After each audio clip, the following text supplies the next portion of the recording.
Welcome to my channel Geology World and this is the part 4 of chapter 11 folding. आज हम पढ़ेंगे influence of folding on landform building. 3 तरह के landforms में हम पढ़ेंगे जो कि फोल्डिंग के वजह से बनते हैं। The first is fold mountain. Fold mountain जैसे ही नाम से ही पता चल रहा है वो माउंटेन्स जो कि फोल्ड्स की वजह से बनते हैं। जब भी रॉक्स का एक दूसरे के साथ कंप्रेशन होगा, रॉक्स में टेंशन क्रिएट होगा तो फोल्ड्स फॉर्म होंगे और उसी से फोल्ड माउंटेन्स भी बनेंगे। फोल्ड माउंटेन्स जो होते हैं वो लॉफ्टीएस्ट रॉक स्ट्रक्चर होते हैं अर्थ के ऊपर। लॉफ्टीएस्ट मीन सबसे बड़े जो स्ट्रक्चर्स अर्थ पे पाए जाते हैं वो फोल्ड माउंटेन्स ही होते हैं। फोल्ड्स मेनली सेडिमेंट्री रॉक्स के अंदर बनते हैं और थोड़े बहुत कुछ इग्नियस और मेटामॉर्फिक रॉक्स भी पाए जाते हैं, पर मेनली सेडिमेंट्री रॉक्स से ही फोल्ड्स बनते हैं। जितने भी माउंटेन्स हम देखते हैं अर्थ के ऊपर वो सारे के सारे फोल्ड माउंटेन्स ही कहलाते हैं और इन माउंटेन्स को फॉर्म होने में 35 मिलियन यहाँ तक कि 100 मिलियन ईयर्स भी लगे। लेकिन राजस्थान में जो अरावली हिल्स है वो इंडिया का सबसे पुराना माउंटेन रेंज है क्योंकि ये 500 to 600 मिलियन पुराना माना जाता है। The next landform feature is geosyncline.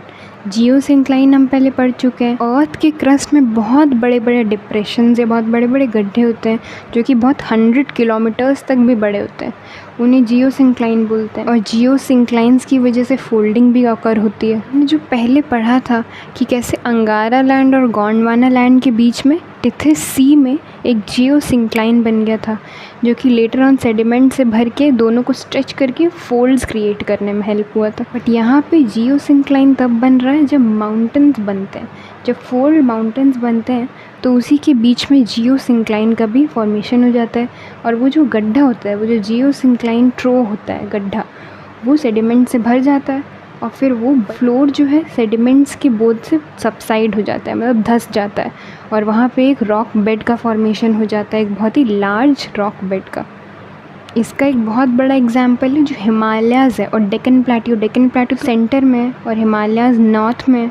तो इनके बीच में जो नॉर्थ प्लेन का फॉर्मेशन हुआ वो जियोसिंक्लाइन की वजह से ही हुआ क्योंकि इन दोनों के बीच में, हिमालयाज़ और डेक्कन प्लेट्यू के बीच में एक जियोसिंक्लाइन था जिसका नाम था टिथिस जियोसिंक्लाइन।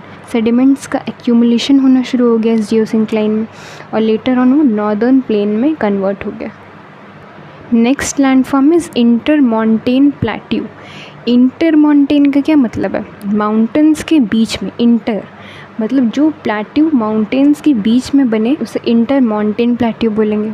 और इंटरमॉन्टेन plateaus one of the highest plateaus होते हैं वर्ल्ड के। फोल्ड माउंटेन्स बनते हैं, हॉरिजॉन्टल प्रेशर जैसे जैसे बढ़ता है तो फोल्ड माउंटेन्स का हाइट भी और बढ़ता जाता है और जो नीचे वाला लैंड होता है, मतलब माउंटेन्स के बीच का लैंड जो होता है वो भी राइज अप होता है, पुलिंग इफेक्ट यानी कि वो भी खिंचता चला जाता है और इसी अपलिफ्टमेंट की वजह से फोल्ड माउंटेन्स के इंटरमॉन्टेन प्लेट्यू बन जाते हैं। इसके एग्जाम्पल्स दिए हुए हैं जो टिबेटन प्लेट्यू है हिमालयन रेंज और कुनलुन के बीच में, ईरानियन प्लेट्यू है जो ज़ाग्रोस और एल्बर्स माउंटेन के बीच में, तीसरा है एनाटोलियन प्लेट्यू जो कि पॉन्टिक और टॉरस माउंटेन्स के बीच में। तो ये सारे प्लेट्यूज़ जो हैं माउंटेन्स के बीच होने वाले प्लेट्यूज़ हैं, माउंटेन्स के ही बीच इनका फॉर्मेशन हुआ है। So that's chapter 11 is complete now. Next we are going to start with chapter 12. Till then, take care and goodbye.